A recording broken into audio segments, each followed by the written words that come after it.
নূরিল্লাহ। আমি নিজের চোখে দেখেছি মসজিদ যতক্ষণ কোনো বান্দা থাকে ততক্ষণ আল্লাহর অবারিত রহমত তার উপরে বর্ষিত হয়।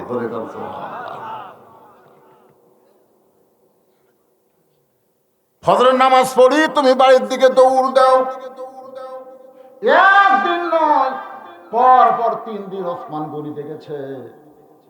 আমার নরম সাহাবে ওসমান গনি এইটা দেখার পরে একদিনে রিপোর্ট করেনি, 2 দিনেও করেনি, 3 দিনের বেলায় করছে। আমার প্রথম অভিযোগ হলো তানহা সালাম ফিরানোর পরে তুমি কেন বাড়ির দিকে দৌড় দাও? কারণ সালামের পরে দোয়া আছে না নাই? আমি কিন্তু মোনাজাতের কথা কই, আমি দোয়ার কথা কইছি। আল্লাহ রাসূল সালাম ফেরানোর পরে অনেক দোয়া পড়তেন, তার মধ্যে একটা দোয়া কম্পালসরি, সেটা হলো আয়াতুল কুরসি। সেটা কি? আয়াতুল কুরসি। যে ইমাম সাহেব সালাম ফেরাবে, আপনি যদি আয়াতুল কুরসি তেলাওয়াত করেন, আল্লাহ রাসূল বলেছেন 5 ওয়াক্ত নামাজের পরে 5 বার আয়াতুল কুরসি কেউ যদি পড়ে আল্লাহ তাকে 5টা পুরস্কার দিবে। কয়টা? 1 নম্বর পুরস্কার হলো আল্লাহ তার মৃত্যুকে সহজ করে দিবে। তার মৃত্যুর কোনো আযাবই হবে না। মায়ের স্তনে দুগ্ধ খাইতে খাইতে সন্ধ্যার যেমন ঘুমায়া যায় এমন ভাবে মৃত্যুর কোলে ঢলে পড়বে। এটা হলো 1 নম্বর। 2 নম্বর পুরস্কার হলো কবরে যখন মুনকির নাকির তাকে সওয়াল করবে, এই আয়াতুল কুরসি আমল করার কারণে তার প্রশ্নের উত্তর আল্লাহ পাক নিজেই দিয়ে দিবে। জোরে বলুন সুবহানাল্লাহ। কয়টা গেল? 3 নম্বর, হাসরের ময়দানে তার নেকির পাল্লার ওজন বেশি হবে, আল্লাহ তাআলা তার কাছ থেকে কোনো হিসাব নেবে না। 4 নম্বর, বিজলি আকারে পুলসিরাত পাড়ি দিবে। 5 নম্বরে 8টা জান্নাতের দরজা আল্লাহ খুলে দিবে। তবে শর্ত হলো 5 ওয়াক্ত নামাজের একই সাথে 5 বার না, একসাথে যে সারাদিনের কাজ আয়াতুল কুরসিটা করি পারে, কারণ 5 ওয়াক্ত নামাজ পড়া আমার টাইম নেই, একবারে 5টা মেরে দিই হবি। এটা কি কি কায়দা দেখছেন? সালাম ফিরানোর পর তার মানে বোঝা গেল 5 ওয়াক্ত নামাজ আপনাকে ধরা লাগবে। ধরে কোন কথা ঠিক কি না? কয় ওয়াক্ত? 5 বার আয়াতুল কুরসি নবী পড়তেন। এরপরে নবী বলতেন রব্বানা, পড়েন রব্বানা যালামনা আনফুসানা ওয়া ইল্লাম তাগফির লানা ওয়া তারহামনা লানাকুনান্না মিনাল খাসিরিন। আমাদের বাবা আদম আলাইহিস সালাম কিন্তু এই দোয়া যখন গন্ধম খাওয়ার অপরাধে দুনিয়াতে বের করে দিল, তখন তিনি এই আয়াতটা তেলাওয়াত করতেন। নবী সবসময় পড়তেন রব্বানা, পড়েন রব্বানা আতিনা ফিদ দুনিয়া হাসানাতাও ওয়া ফিল আখিরাতি হাসানা। এরপরে নবী কিছু আলোচনা করতেন। তালহা,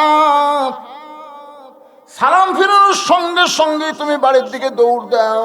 তোমার বাড়িতে এমন কি আছে যে মসজিদের মধ্যে তোমার ভালো লাগে না, বাড়ির দিকে তুমি দৌড় দাও। এটা হলো 1 নম্বর অভিযোগ। 2 নম্বর অভিযোগ আমি নবী করতেছি, সালাম দেওয়ার পরে 3বার তোমাকে তালহা বলে ডাক দিলাম, তুমি এত দেরি করে কেন দরজা খুললে? এত দেরি করে কেন দরজা খুললে? এমন সময় ওমর ফারুক বলে, ইয়া রাসূলুল্লাহ, এর বিরুদ্ধে আমার একটা অভিযোগ হলো, হুজুর আপনারা দেখেন নাই, আমি দেখেছি কচি একটা মাসুম বাচ্চাকে এই তালহা রশি দিয়ে খুঁটির মধ্যে বেঁধে রাখছে, আর বাচ্চাটা খালি বাবা বাবা বলে কাঁদতেছে।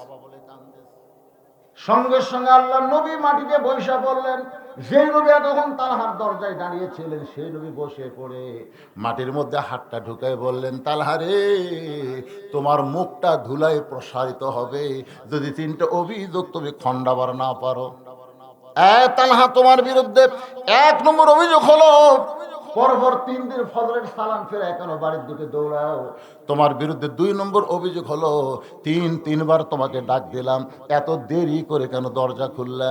তোমার বিরুদ্ধে ওমর ফারুক অভিযোগ করেছে মারাত্মক অভিযোগ, ছোট বাচ্চাকে, মাসুম বাচ্চাকে যাদের কোনো পাপ লেখার ফেরেশতা কান্দে দেওয়া হয়নি, এরা হলো বেগুনাহ মাসুম। জোরে গান সুবহানাল্লাহ।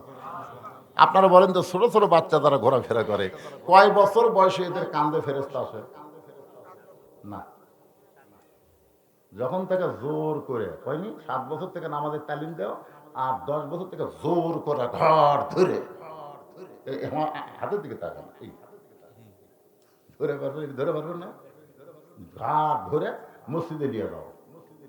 অন্য হাদিস আছে মারিয়া পিটিয়া, আপনি যদি মারিয়া পিটা 10 বছর বয়সে আপনার ছেলেকে নামাজ ধরাবার পারেন, ওই ছেলে যে বিয়ে করবে ওই ছেলের বউ কোনোদিন বউ দজ্জাল হবে না, ওই বউ মা হবে। জোরে কর কথা ঠিক কিনা? ওই প্রথম বাসরাত্রি বলবে, শোন তুই যদি মরে যায় আমি কিন্তু বউ পাবো, কিন্তু আমার বাপ মা যদি তোর দ্বারা কোনো কষ্ট পায় আমি কিন্তু জাতির পিতার সুন্নত আদায় করব। বউ কয় কে জাতির পিতার সুন্নত কি? তখন এই ওয়াজ করা লাগে বাসর ঘরে, বউ শোয়ার আগে এই ওয়াজ। আমাদের জাতির পিতা হযরত ইব্রাহিম একবার ইসমাইল আলাইহিস সালামের বাড়ির দরজা, বাবা ইসমাইল বাড়িতে আসো, বাড়ির থেকে এক মেয়ে মানুষ বলে কে কে কেমন করে কে এরকম শুরু করছে, কি মেয়ে মানুষের গলা দিয়ে এটা হারিয়ে আসা, মেয়ে মানুষের কথা পরপর শোনাই যাবে না, আর এত জোরে কে ডাকে কে ডাকে। ইব্রাহিম এবার কিছুই বললেন না, মন খারাপ করে চলে যাচ্ছেন। রাস্তায় একজন মানুষকে দেখে বলতে, ভাই আমার নাম হলো ইব্রাহিম, ওই যে বাড়ি দেখতেছে আমার ছেলে ইসমাইলের, বহুদিন পর ছেলের বাড়িতে আইছিলাম, ছেলে আমার বাড়িতে নাই, আমার ছেলে যখন আসবে তখন ছেলেকে বলে দিও ছেলে যেন চোখাট পাল্টায়। যখন কি পাল্টা, কিছুদিন পরে ইসমাইল সালাম আইসে, ওই লোকটা বলছে ভাই আপনার বাবা আইছিল, যেই করেছে বাবা কান্না শুরু করছে, কান্দা লাভ নাই, আপনার বাবা একটা ওসিয়ত করছে চোখাট পাল্টান লাগবে। ইসমাইল সাল্লাম চিন্তা করতে যে কে চোখাট পাল্টান মানে কি, কোন জানলার চোখাট, কোন দরজার চোখাট? আমরা হলে এটা চিন্তা করতাম, ধরে কোন ঠিক কি না, চোর ডাকাতের উৎপাত বেশি, হয়তো চোখাট দেখা লাগবে। ইসমাইল বুঝতে পারলেন এই চোখাট মানে বউ পাল্টান লাগবে। ধরে কোন কি পাল্টান লাগবে? কারণ বাপমার মনে যেই বউ কষ্ট দেয় ওই বউকে নিয়ে সংসার করা যাবে না, দরকার হলে বউ তালাক দিবেন, কিন্তু বাপমার কলিজায় কষ্ট দেওয়া যাবে না। আপনার বাপ আপনার মা যদি আপনার প্রতি নাখোশ হয়, আপনি বলেন তো আপনার নামাজ কবুল হবে, আপনার হজ কবুল হবে, আপনার যাকাত হবে? একটা ইবাদত আল্লাহ কবুল করবে না। এই জন্য একটু মনোযোগ দিয়ে শুনবেন, যেই ছেলে 10 বছর থেকে নামাজি হয় ওই ছেলের ভাগ্যে খারাপ বউ আসবে না, একটা ভালো বউ সেই ছেলে পাবে। কারণ নামাজি ছেলেরা কোনোদিন বেপরদা নারীকে বিবাহ করে। আচ্ছা শূন্যস্থান আপনারা পুরো করে পারবেন না, আপনি বিরক্ত হচ্ছেন? আচ্ছা 5 ওয়াক্ত নামাজি ছেলে বেপরদা পরিমণিক বিয়ে করবে, তাহলে আপনার না শব্দরা এই ছেলেরা কথা কম না, 5 ওয়াক্ত নামাজি ছেলে বেপরদা নারীকে বিবাহ করবে। এখন মেয়েরাও চাবে ওই শাকিব খানের ঘরত না যায়, আমরা একটা নামাজের ঘরত যাই, কারণ শাকিব খানের চরিত্রের কোনো গ্যারান্টি, ওই বিয়ার আগে 2 বছর সন্তানের বাপ হয়। আজকে দেখেন আপনারা বাংলাদেশের কোন নামাজি, কোন হুজুর, কোন আলেম, কোন ইমাম বউ ছাড়া দিছে 2-1টা হতে পারে কোসি, সেটা ইল্লা ইল্লা ইল্লা হলে 2-1টা হতে পারে, কিন্তু এটা করে না। একটু মনোযোগ দিয়ে শুনবেন তাহলে। 10 বছর বয়সে 2 কান্দে 2 ফেরেশতা আল্লাহ দেন। আল্লাহ মেয়ে বলে তাহারে তোমার কচি মাসুম বাচ্চা 4 থেকে 5 বছর বয়স, এই বাচ্চাকে রশি দিয়ে তুমি খুঁটির মধ্যে বেঁধে রাখছো। আমি রাসূল বলেছি ছোটদেরকে স্নেহ করবা, এটা নবীর হাদিস। ছোট বাচ্চাদের কি করবে, আর বড়দের আর যুবকদের সমবয়সী মহব্বত, জোরে কোন কি আরো জোরে কোন নামাজ পড়ে না, নামাজ পড়ে না, প্রতিদিন যায় কয় ভাই সব মসজিদে যাই রে, আমি পড়ি তুই পড়িস না, তুই নামাজ পড়ে কেমন সে ভালো হয়েছে, তুই নামাজ পড়েও যাবে না পড়াও দেখতেছ না রে, আমার এই দাওয়াত দেখ কাম হবি না। ওই 3:30টার সময় বিনগ্রামে হাত ধরছে, চ কে রে ভাই 4টার সময় নামাজ, এখন কি জন্য চ, তুই কি মনে করছিস নামাজের জন্য হাত ধরছিস? তুই এক নামাজ ছাড়া তার কিছু বুঝিস না। না ভাই নামাজের জন্য না, তোকে একটু চা খেলাম চ। আপনি কোন তো নামাজের কথা বললে যে গরম হয়, চা খাওয়ার কথা শুনলে সেই গরম থাকবি? চাষতলে বসে বলতেছে পেঁয়াজি দাও, নিমকি দাও, গুড়ের জিলেপি দাও, চিনি দিও, এত কেন ভাই? আরে খাও ভাই, কি আমার ভাই না, নিয়োগ করছি আজ 50 টাকা তো খেলাম ওরে, কেবল 40 টাকা খাওয়ানো আছে, ইতিমধ্যে মসজিদে আজান দিছে। আজান দেওয়ার পরে বলতে যে ভাই রে, এক বসলেই তোকে 50 খাওয়ার নিয়ত করছিলাম, কিন্তু এই শালা মুয়াজ্জিন দেখছেন নামাজি কি হয় বলতেছে, শালা মুয়াজ্জিন খালি খুবুর খুবুর আজান দেয়, এখনো দেওয়া লাগবে, আর 10টা মিনিট পরে দিলে কি হবে? এখন ভাই মন চাইলেও তোকে 10 টাকা খিলাবার পারতেছি না, তুই একটু ধৈর্য ধর, খালি বসে থাকবো, চেয়ার ছাড়বো না, আমি নামাজ 4 রেখা শেষ করে আসে তো খিলাবো। এই কথা যেই কইছে, তখন উঠবার চাই বেন আমাদের খপ করে হাত ধরছে। কে রে ভাই আমার হাত ধরলি কেন? নামাজের কথা বলবা না? এতদিন নামাজের কথা বলছি, তুমি যে গরম হও। আরে পাগলা, এতদিন খালি খালি আজকে আমার পিছনে তুমি 40 টাকা খিলে আছে, আরো 10 টাকা খিলাবা মিয়া, তুমি কি মনে করছো আমার ভিতরে বিবেক নাই? আল্লাহর জন্য না হোক রে, তোর জন্য আজকে আমি নামাজ পড়বো। যে আমার মহব্বত করে 50 টাকা খিলাবি, আমার তার উপর মহব্বত নাই। তখন মনে মনে আল্লাহর সাথে যোগাযোগ করতেছে, আল্লাহ খালি খালি কাম হয় রে আল্লাহ, সবচাইতে বড় মহব্বত হলো টাকা। বলে কোন কথা ঠিক কিনা? আজ হবি বলতে তো ভাই রে, একটা কাম করা লাগবে। বলে কি কাম? বলে উজু করা লাগবে। হ্যাঁ, এতদিন খালি নামাজের কথা বলতি, তুই যে গরম এখন মাঘ মাসে যে আরে পাগলা, তুই যদি গোসল করা লাগবে তাও করবো। তুই কি বলে করছিস? তোর বর আমার মহব্বত নাই। ওই দু করে বলতে যে ভাই, আল্লাহর ঘরে ঢুকতে গেলে নিজের ইচ্ছা মতো ঢুকলে হবে না, ডান পায়ে ঢুকতে হবে, আর জবান খুলে বলতে হবে আল্লাহুম্মা আফতাহলি আবওয়াবা রহমাতি। এই দোয়াটা পড়ে যেই মসজিদে বেনামাজি ঢুকছে, এমন সময় নামাজের সামনে কাতারে গিয়ে বলতেছে, আল্লাহ আমার দায়িত্ব হলো দাওয়াত দেওয়া, আর তোমার দায়িত্ব হলো হেদায়েত দেওয়া। আমার দায়িত্ব কি? বান্দার দায়িত্ব হলো দাওয়াত দেওয়া। এতদিন খালি খালি দাওয়াত দিয়ে কাম হয়নি, আজকে 40 টাকা খরচ করে ওই মসজিদের মধ্যে ঢুকছে। এখন আমার দায়িত্ব শেষ, তোমার দায়িত্ব শুরু। তুমি যদি হেদায়েত না দাও, আমাকে আর ধরে পারবে না। আমি কিন্তু হাসরের ময়দানে পরিষ্কার। এমন করে চোখের পানি নিয়ে যখন আল্লাহর কাছে কান্দে, আল্লাহ বলে, বান্দারে বেনামাজিকে যখন মসজিদের মধ্যে ঢুকাইছিস, আমি আল্লাহ তাআলা হিকমতের মাধ্যমে তাকে নামাজের ভিতরে ঢুকাইয়া দিব। এর নাম হলো মহব্বত। বেনামাজের সঙ্গে মহব্বত করবেন, সমবয়সীর সঙ্গে মহব্বত করবেন, ছোটদেরকে স্নেহ করবেন, বড়দেরকে সম্মান করবেন, আর সমবয়সীদেরকে মহব্বত করবেন। আল্লাহ নবী বলে, তালহা রে, আমি ছোট বাচ্চাদের অত্যন্ত মহব্বত করি। আপনারা বলেন তো নবী ছোট বাচ্চাদের কেমন মহব্বত করছেন? ওমর ফারুক বললেন, হুজুর আসরের নামাজের প্রথম সেজদায় আপনি 3 বার সুবহান রাব্বিয়াল আলা বললেন, কিন্তু দ্বিতীয় সেজদায় 101 বার সুবহান রাব্বিয়াল আলা বলি, কিন্তু আপনি সেজদা তোলেন না। এত লম্বা সেজদা দিলেন, আবার দ্বিতীয় রাকাতে আপনি 3 বার 3 বার করে, তৃতীয় রাকাতে 3 বার 3 বার করে সেজদা হলো, চতুর্থ রাকাতে 3 বার 3 বার করে হলো, কিন্তু প্রথম রাকাতে দ্বিতীয় সেজদায় এত লম্বা। আমি একসময় মনে করছিলাম মাথা তুলে দেখি তো নবী ঘুমাচ্ছে নাকি, কিন্তু একটু দায়িত্ব বিহালাল ইমাম হাম মাথা তুলে দেয়নি, কিন্তু সেজদার মধ্যে আমার মনে হয় সেজদা হয়নি, খালি এতক্ষণ এতক্ষণ। আল্লাহ নবী বলেন, ওমর দ্বিতীয় সেজদায় গিয়া 3 বার সুবহান রাব্বিল আলা বলার পরে আমি মাথা তুলতে চাইছিলাম, এমন সময় 2 জন পবিত্র আমার পেটের উপরে এসে বসলো। আমি নবীদেরকে এত ভালোবাসি। 2 জন পবিত্র আমার পেটের উপরে চড়ে বসলো, আমি এদেরকে এত ভালোবাসি। এক সময় আমি চিন্তা করলাম এদেরকে পিঠ থেকে না আবার চাই।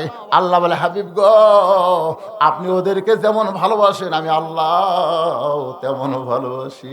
হাসান হোসেন যতক্ষণ পিঠে বসে থাকবে, আপনি সেজদা থেকে মাথা তুলবেন না। নবী বলে, তালহা রে, আমি আমার নাতিদেরকে শুধু ভালোবাসি নাই, ঈদের দিনে বসে ঈদগাহে যাচ্ছেন নবী আমার, ইহুদি এক মা তার সন্তানকে রাস্তা ফেলে দিয়ে আড়ালে লুকিয়ে আছে। ঈদের দিন, ওমা আরসালনাকা ইল্লা রাহমাতুল লিল আলামিন, এটা ইহুদির বউ দেখার জন্য দাঁড়িয়ে আছে। ছোট বাচ্চা ধুলাই গড়াগড়ি করতেছে। আল্লাহ নবী বললেন, তুমি কে রাগো? বাচ্চা কান্দে, আমার কোনো বাপ নাই। ছোট মাসুম বাচ্চা, 4-5 বছরের বাচ্চা ইহুদি কান্দার কয় আমার কোনো বাপ মা নাই। সঙ্গে সঙ্গে নবী ওই বাচ্চাকে কোলে নিলেন। আবু বকর বলে হুজুর এর গায়ে ধুলা ময়লা, আজকে আপনি ইমাম, ঈদের ময়দান ইমামতি করবেন, আর ইহুদির বাচ্চার ধুলা বালি আপনার কাপড়ে লাগতেছে। রাসূল বলতেছে আবু বকর ছোট বাচ্চাদের এত ভালো লাগে, ইহুদি খ্রিস্টান হলেও আমি তাকে মাটিতে রাখতে পারি না। বলে কর সুবহানাল্লাহ। নবী আমার ইহুদির বাচ্চার কপালে চুমা দেয়। দূর থেকে মা চিল্লায় বলে কে রে? মুসলমানের নবী, আর ইহুদি থাকবো না, আমারে পড়ায় দেন, আজ থেকে আমি সহ আমার সন্তানকে নিয়ে মুসলমান হতে চাই। সঙ্গে সঙ্গে আল্লাহ নাজিল করলেন ফাবিমা রাহমাতিন মিনাল্লাহ। জোরে কর সুবহানাল্লাহ। তুমি তোমার কচি বাচ্চাকে রশি দিয়ে কেন বেঁধে রাখছো? তালহা বলতেছে রাসূলুল্লাহ একসঙ্গে তিনটার উত্তর দেওয়া যাবে না। প্রতিদিন ফজরের নামাজ পড়ে, প্রতিদিন কয়দিন? ওসমান দেখেছে 3 দিন, কিন্তু আমি প্রতিদিন, অনেক দিন। ওসমান 3 দিন হয়ে দেখবার কথা, কিন্তু এর আগেও ফজর সালাম ফেরা বাড়ির দিকে দৌড় দেয়। রাসূল বলেন কারণ কি? তালহা বলতেছে হুজুর যেই জুব্বা পরে, যেই কাপড় পরে আপনার জন্য আমি দরজা খুললাম, এই একটা মাত্র কাপড় ছাড়া আমার বাড়িতে আর কোনো কাপড় নাই যে কাপড় পরে আল্লাহ নবীর সামনে দাঁড়ানো যায়। এখান থেকে একটা জিনিস আপনারা খেয়াল করবেন, আল্লাহ এবং নবীর সামনে দাঁড়ানোর জন্য একটা কাপড় দরকার। সেই কাপড়টার নাম হচ্ছে লেবাসুত তাকওয়া। সেই কাপড়টার নাম কি? লেবাসুত তাকওয়া। যে পোশাক পরলে আল্লাহর ভয় এমনি এমনি ভিতরে চলে আসে। এখন আপনারা যুবকেরা যে পোশাক পরতেছেন, যেটা পরে বসা যায় না, খাড়া হয়ে পেশাব করা লাগে, আপনি সেই রকম টাইট ফিটিং পোশাক পরে আপনি রুকুর থেকে সেজদাত গেছেন। আপনারা জানেন আপনার পিছনে যে লোকটা নামাজ পড়তেছে তার খবর কি? আপনি যে রুকুতে সেজদাত গেলেন, আপনি তো একটা পাঞ্জাবি পরেননি। পাঞ্জাবি পরলে তার পাছারা ঢাকতে, কিন্তু শার্ট পরার কারণে ওই জিনিস টেপা হয়ে পিছন দিকে ফুলে উঠছে। তখন পিছনের লোক ওই দিকে নজর দেয়, ইলা দেহাতের কাবার আছে, কথা কন না ভাই, কথা কন না, ওই টেপা দেখো আর ইলা দেহাতের কাবার আছে, আর কাবার পরিবর্তন হয়ে গেছে। এই জন্য আল্লাহ নবীর সামনে দাঁড়াবার গেলে প্যান্ট শার্ট চলবে না, ইসলামী পোশাক পরা লাগবে। মসজিদে যায় ফুল প্যান্ট গোছাচ্ছে, ফুল প্যান্ট গোছাচ্ছে, টাকনুর উপর তুলতেছে। আমি বললাম কে রে ভাই ফুল প্যান্ট গোছাচ্ছে? হুজুর টাকনুর উপর না তুললে হবি। আমি বললাম পারো, তার মসজিদ না পাক। হুজুর আপনি কোন কি মসজিদ পাক? তো পাক জায়গায় তুই কাপড় উপর তুলতিস কে? আল্লাহ রাসূল টাকনুর উপর কাপড় পরার কথা এই জন্য বলেছেন, রাস্তা দিয়ে চলার সময় রাস্তার নাপাকি যেন তোর কাপড়ে না লাগে, টাকনু পর্যন্ত ধৌত করা ফরজ। জোরে কোন কথা ঠিক কিনা? কিন্তু তোর টাকনুর ময়লা লাগে না, তোর ফুল প্যান্ট টাকনু ঢাকাতেছে। রাস্তার যত ময়লা তোর ফুল প্যান্ট লাগছে। তো নামাজ পড়বার গেলে শরীর পাক, তারপর কি কাপড় পাক। তো তোর কাপড়ের নিচে তো না পাক হয়ে গেছে, রাস্তা না পাক লাগে, এখন গোছাবে হবে না, ওই পর্যন্ত কিছু দিয়ে কাটা লাগবে। কি করা লাগবে? কথা কন লাগে। তাহলে আপনার কোন পর্যন্ত কাপড় পরবেন? টাকনুর উপরে। কোন পর্যন্ত কাপড় পরবেন? উপরে। ধরে কোন নিচে না উপরে? এখন খলিফার কাছে গিয়ে, দর্জির কাছে গিয়ে বলতেছে ভাই নাভির উপর থেকে মাপলে, নাভির উপর থেকে মাপলিয়ে টাকনুর উপর পর্যন্ত মাপ। কাপড়ের মাপ দিচ্ছে ফেরেশতাকে, দেখো আল্লাহ তোমার বান্দা নাভির উপর থেকে টাকনু পর্যন্ত মাপ দিল, আল্লাহ ওর জীবনের গুনাহ আমি মাফ করে দিলাম। জোরে কোন সুবহানাল্লাহ।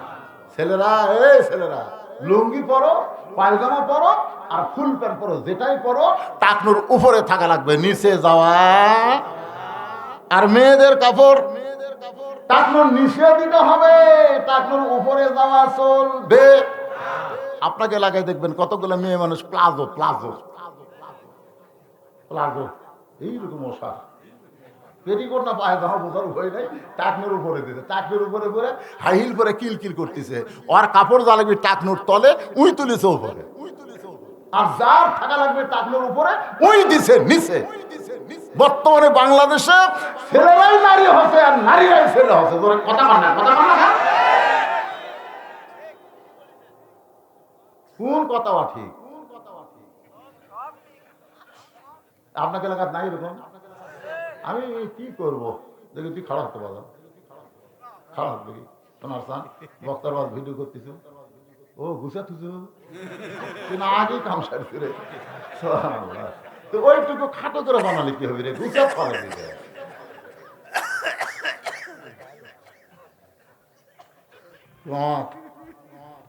তুলে দিয়েছেন দেরি করে, আরে রাত তো হবি রে। আমি নিয়ত করেছিলাম 12টা পর্যন্ত আজ শেষ করব, কিন্তু উঠতে হয়ে গেছে দেরি। এই জন্য 2-4 মিনিট যদি আর লাগে, অসুবিধা আছে হয়ে যায়। একটু মনোযোগ দিয়ে শুনবেন। ওসমান গনি রিপোর্ট করেছে, তালহা বলতেছে রাসূলুল্লাহ কি জন্য ফজরের সালাম ফিরে বাড়ির দিকে দৌড়ায়? এই একটা মাত্র কাপড় ছাড়া আমার দ্বিতীয় কোনো কাপড় নাই, যে কাপড় পরে আল্লাহ রাসূলের সামনে দাঁড়ানো যায়। আমার গোটা বাড়ি মিলা কয় কাপড়? এরপরে কোন কয় কাপড়? আমি যদি আপনার পিছনে ফজরের নামাজ পড়ে দেরি করি, যদি দোয়া দরুদের মধ্যে শামিল হই, তাহলে আমার বউটার নামাজ হবে না। মাটির একটা গর্ত করে সেই গর্তের মধ্যে আমার বউটাকে যেমন তেমন কাপড় পরে, যে কাপড় পরে আল্লাহ নবীর সামনে দাঁড়ানো যায় না, এমন একটা কাপড় পরে। কারণ রাসূল জোহরের নামাজ পড়ার পরে ফাতেমার বাড়ির দরজায় সালাম দিয়ে বলে, ফাতেমা দরজা খোলো। ফাতেমা দরজা এসে কাঁদতেছে। রাসূল বলে, ফাতেমা দরজা খোলো, কান্দো কেন? ফাতেমা বলে, বাবা এমন একটা পোশাক আমার শরীরের মধ্যে আছে, নিচের দিকে নিয়ে গেলে উপরে বের হয়ে যায়, আবার উপর দিকে টান দিলে নিচে বের হয়ে যায়। ওগো বাবা, এমন পোশাক পরে আমি ফাতেমা আপনার জন্য দরজা খুলতে পারবো না। নবী চলে গেলেন মসজিদে। আসরের নামাজ পড়ার পরে নবী ফাতেমার দরজায় ডাক দিয়ে বললেন, ফাতেমা একটু দরজা খোল। ফাতেমা বলতেছে, বাবা আপনি কি অধৈর্য হয়ে গেলেন? আমার শরীরে এমন একটা পোশাক গো বাবা, যে পোশাক পরে বাবার জন্যে আমি মেয়ে দরজা খুলতে বড় শরম পাই। সঙ্গে সঙ্গে নবী জানলার কাছে গিয়া এক টানে গায়ের চাদর টান দিলেন। চাদর খুলে বললেন, ফাতেমা চাদরখানা নিয়ে পর, পরে বাবার জন্য দরজা খুলে দে। নবীর গায়ের চাদর ফাতেমা দেহে জড়িয়ে আল্লাহ নবীর জন্য যখন দরজা খুলে দেয়, নবী তাকায় দেখে ফাতেমা নিচের দিকে তাকায় কাঁদতেছে, দুই চোখের পানি পরপর করে পড়তেছে। রাসূল বলে, ফাতেমা রে দে তোর হাতটা দে। ফাতেমা যখন ডান হাতখানা নবীর হাতে দেয়, নবী কেনি আঙ্গুল টান দেয়, বলে 33 বার সুবহানাল্লাহ পড়বি। আর একটা আঙ্গুল টান দেয়, বলে 33 বার আলহামদুলিল্লাহ পড়বি। আর বুড়া আঙ্গুল চাপা দেয়, বলে ফাতেমা রে 34 বার আল্লাহু আকবার জিকির করবি। দুনিয়া দুনিয়া কয়দিনের মা, আল্লাহ তোকে আখেরাতে 8টা জান্নাতের মালিক বানায় দিবে। যেই ফাতেমা নবীর জন্য দরজা খুলতে পারে না, তালহা বলতেছে, রাসূলুল্লাহ আমার বউটাকে গর্তের মধ্যে নামায় দিয়া আমি এই কাপড় পরে আপনার পিছনে নামাজ পড়ি। নামাজ পড়ে যদি মুনাজাত করতে চাই, দোয়া করতে চাই, তাহলে সূর্য উদয় হবে, আমার বউটার ফজরের নামাজ নষ্ট হবে। এই কারণে তাড়াতাড়ি বাড়িতে এসে যেমন তেমন কাপড় পরে আমি গর্তের মধ্যে নামি, আর এই কাপড়টা আমার বউকে দিয়া দেই। আমার বউটা সেই কাপড় পরে ফজরের নামাজ পড়ে যখন আল্লাহর কাছে কাঁদতেছে, আর এমন সময় আপনি এসে আমারে সালাম দিয়া তালাহা তালাহা বলে ডাকতেছেন। হুজুর আমি লব্বাইক লব্বাইক বলি, কিন্তু এমন পোশাক আমার পরনে ছিল যে পোশাক পরে আমি দরজা খুলতে পারি না। আমার বউটাকে আমি হ্যাঁচকা টান দিয়া গর্তের মধ্যে নামাই দিছি। আমি তাকায় দেখি আমার কাপড় পরে আমার বউটা নামাজের ভিতরে আল্লাহর মধ্যে বিলীন হয়ে গেছে।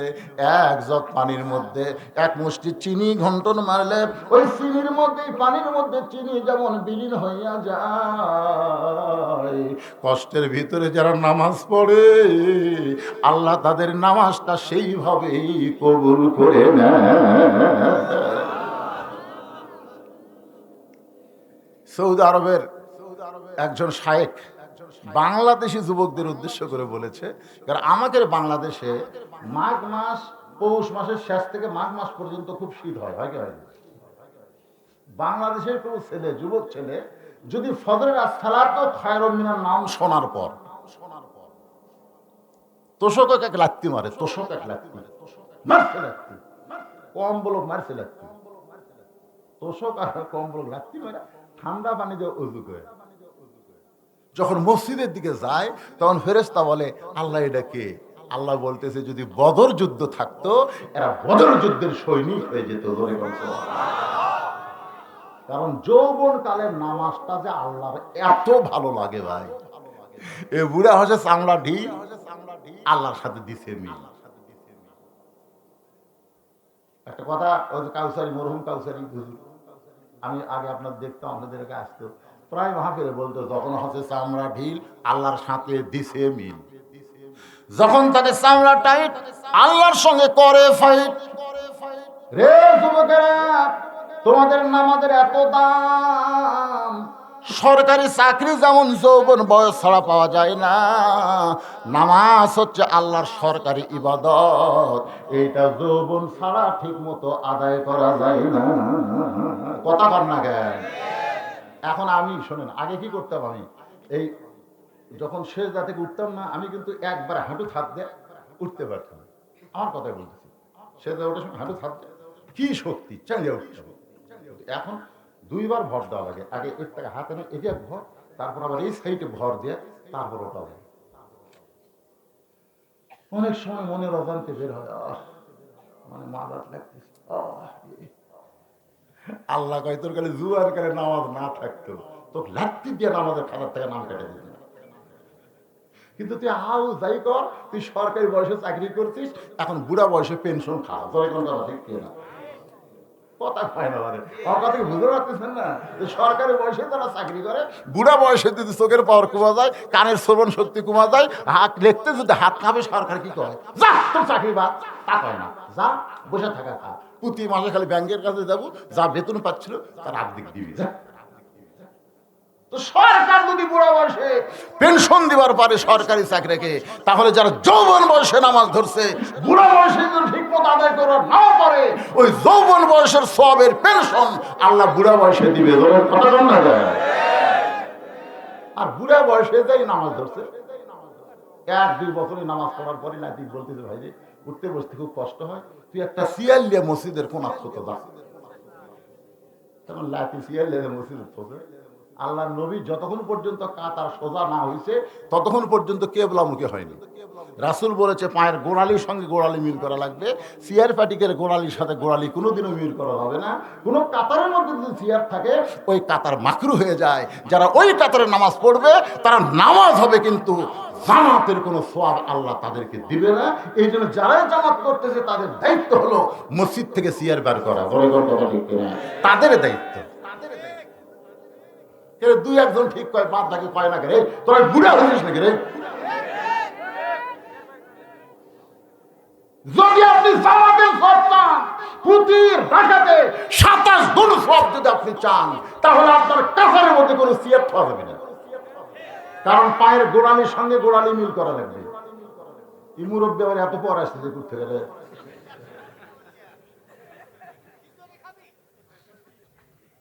আমার কথা কি মন খারাপ করলে? আল্লাহ রাসূলের নামাজ দেখেন, তিনি ততক্ষণ পর্যন্ত কেবলামুখী হয়নি যতক্ষণ পর্যন্ত কাতার সোজা না হতো। আল্লাহ রাসূল যদি কোনো ফাঁকা দেখতেন, এই এই পায়ের গোড়ালির সঙ্গে গোড়ালি মিল কর, ওই ফাঁকের মধ্যে শয়তান মাথা বের করছে, তারপরে বোঝা গেল কাতার সোজা করা লাগবে, সামনে কাতার পুরা করতে হবে। একটু জামাতের নামাজের নিয়ম আছে না নাই? সেই নিয়মগুলো বিসবরি ওয়াসসালাহ ইন্নাল্লাহা মা'আস সাবিরিন। আল্লাহু আকবার, আল্লাহু আকবার। তালহা বলে, ইয়া রাসূলুল্লাহ, আপনি অভিযোগ করেছেন 3-3 বার আপনি ডাক দিয়েছেন, আমি দরজা খুলতে পারি নাই, কারণ আমার বইয়ের নামাজ শেষ হতে যতক্ষণ সময় লাগছে ওই পর্যন্ত আমি গর্ত থেকে উঠতে পারি নাই, এই কারণে দরজা খুলতে আমার দেরি হয়েছে। নবী চোখের পানি বের করে ছোট বাচ্চার মতন কান্দের বলে, তালহা রে, ওসমান গনি দৌড়ে এসে তালহাকে বুকের মধ্যে নিয়ে বলে, ভাই আমি না বুঝা তোমার বিরুদ্ধে অভিযোগ করেছি, আল্লাহর হস্তে তুমি আমারে মাফ করে দাও। রাসূল বলে, ওসমান রে, তুমি যদি অভিযোগ না করতা তাহলে তালহার কষ্টের জীবনের কথা আমরা কেমনে শুনতে পাইতাম। রে সাহাবীরা দেখো তারা নামাজের কেমন পাগল, এত কষ্টের পরও তারা নামাজ ছাড়ে নাই। উমর ফারুক বলে, রাসূলুল্লাহ, তাহলে কচি মাসুম বাচ্চাকে রশি দিয়া খুঁটির মধ্যে বেঁধে রাখছে, আর বাচ্চাটা বাবা বাবা বলে কাঁদতেছে, এইটা আর আপনি কি করবেন? তালহা বলতেছে, রাসূলুল্লাহ, আমি আমার ছোট বাচ্চাকে রশি দিয়ে বেঁধে রাখার পিছনে কারণ হলো আমার বাড়ির দরজায় যে গাছটা দেখতেছেন, খুরমা খেজুরের গাছ, এই গাছটার মালিক হলো একজন ইহুদি। এই গাছটার মালিককে কয়েকদিন হলে খেজুরে পাক ধরছে, রাতের বেলা টস টস করে পাকা খেজুরগুলো গাছের গোড়াত পড়ে। হুজুর, আমি আপনার পিছনে নামাজ পড়বার গেলে ফজরে, ওই সময় যদি আমার ছেলে ঘুম থেকে চেতন পায় ইহুদির গাছের খুরমা খেজুর খায়, আমি একজন মুসলমান আর আমার বাচ্চা ইহুদির গাছের খুরমা খেজুর খাবে, এটা আমি কখনোই পছন্দ করি না। আমি একজন মুসলমান, আমি পেপসি খাবো? আমি একজন মুসলমান, আমি লাইফ বয় সাবান ব্যবহার করব? আমি একজন মুসলমান, আমি বাটা জুতা পরব? এগুলো সব কিছুর মালিক হচ্ছে ইহুদি। একজন ফিলিস্তিনের মা বলেছে, দুনিয়ায় 230 কোটি মুসলমান আর মাত্র 90 লক্ষ ইহুদি। এই 90 লক্ষ ইহুদি বাইতুল মুকাদ্দাসকে দখল করতে চায়। এ পর্যন্ত 20,000-এর উপর ফিলিস্তিন নিরীহ মুসলমান করা হত্যা করছে। 230 কোটি মুসলমান যদি ফিলিস্তিন ইসরায়েলের দিকে তাকায়া খালি পেশাব যদি করে দেয়, ইসরায়েলের ইহুদিরা ভাইসে দেবে। কিন্তু মুসলমানরা এক হচ্ছে না। এক একজন এক একটা ফতুয়া মারতেছে। কিছুদিন আগে এক ফতুয়া মারলো একজন আহলে শায়েখ, শায়েখে শয়তান। ও বলতেছে হামাস গ্রুপ নাকি আকীদা ঠিক নেই। আমাকে কপালে জুতা লেখতে মারা কথা।